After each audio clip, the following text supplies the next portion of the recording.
আসসালামু আলাইকুম, কেমন আছেন সবাই? আশা করছি সবাই অনেক বেশি ভালো আছেন।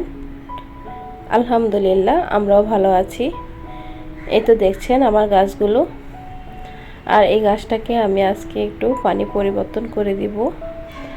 আর ইনডোরে রাখা গাছগুলোকে আমি যেভাবে যত্ন করি সেটাই আজকে দেখাচ্ছি। আর পানিতে রাখা এই গাছগুলোকে মাঝে মাঝে এভাবে পরিষ্কার করে দিতে হবে।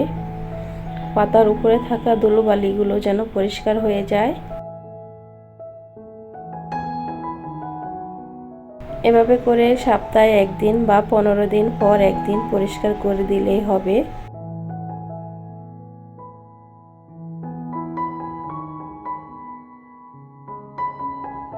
আর এভাবে পানি চেঞ্জ করে দিতে হবে।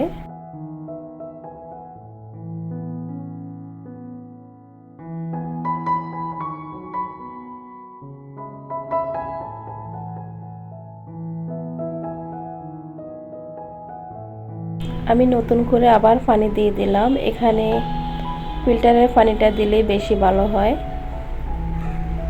আর যদি নর্মাল ট্যাপের পানি দিয়ে থাকি তাহলে কিন্তু সপ্তাহে একবার হলেও চেঞ্জ করে দিতে হবে, না হয় কিন্তু পানিতে পোকা জন্মাবে। তো এই দিকটা খেয়াল রাখলেই হবে। সপ্তাহে একবার পানিগুলো চেঞ্জ করে দিলেই হবে।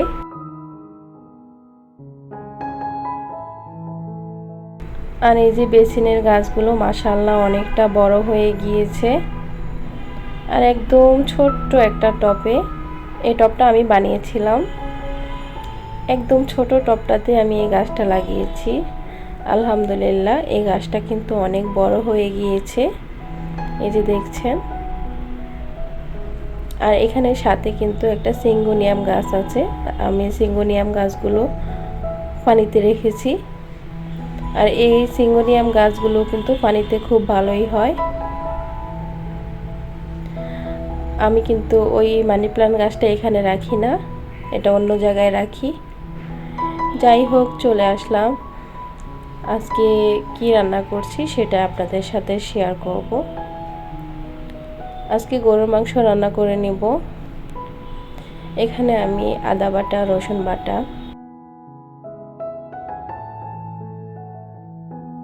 ধনিয়া জিরার গুঁড়ো দিয়ে দিলাম।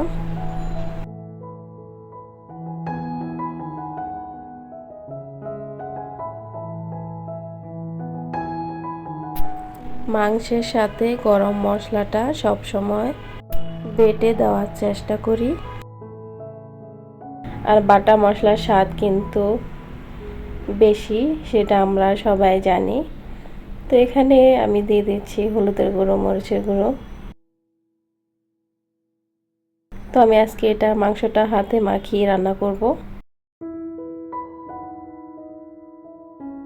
গরুর মাংস আসলে অনেকভাবে রান্না করা যায়, যার যেভাবে ভালো লাগে সেভাবে রান্না করে। আমিও কিন্তু অনেকভাবে রান্না করি। তো আজকে হাতে মাখিয়ে তারপর মাংসটা রান্না করব। এখানে পরিমাণ মতো লবণ আর তেল দিয়ে দিচ্ছি।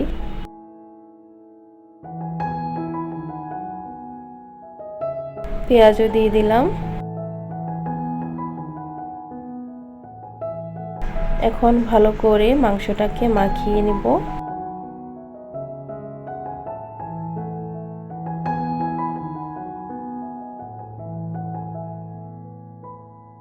যেহেতু রমজানের সময়, আমি কিন্তু সেহরি রান্না বা মাংস টাইপসের যেগুলো রান্না করতে একটু দেরি হয়, এগুলো আমি একটু তাড়াতাড়ি রান্না করে ফেলি, যাতে ইফতারের টাইমে কোনো ধরনের ঝামেলা না হয়। তো এখন আমি তেলে পেঁয়াজ দিয়ে দিলাম। আর পেঁয়াজটা ব্রাউন কালার হয়ে আসলে মাংসটা দিয়ে দিই।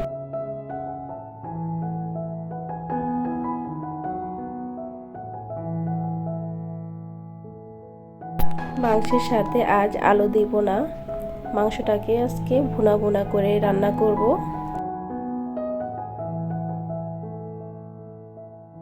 তো এভাবে ভালো করে মাংসটাকে আমি একটু কষিয়ে নিচ্ছি।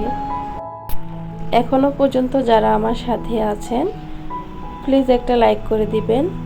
আজ যারা প্রথম আমার ভিডিওটি দেখছেন আপনারা চাইলে সাবস্ক্রাইব করে আমার পাশেই থেকে যেতে পারেন। যারা অলরেডি সাবস্ক্রাইব করে দিয়েছেন তাদেরকে জানাই অসংখ্য ধন্যবাদ। তো মাংসটা কিন্তু আমি অনেকক্ষণ সিদ্ধ করে নিয়েছি। আর এখন এখানে তেলাপিয়া মাছ ভাজি করে নিয়েছি। এই মাছ ভাজিটাতে আমি ঝোল রাখবো না, ঝোলটা শুকিয়ে নিব। আর একটু শুকনা শুকনা করে নিলেই কিন্তু এই ভাজিটা ভালো লাগে।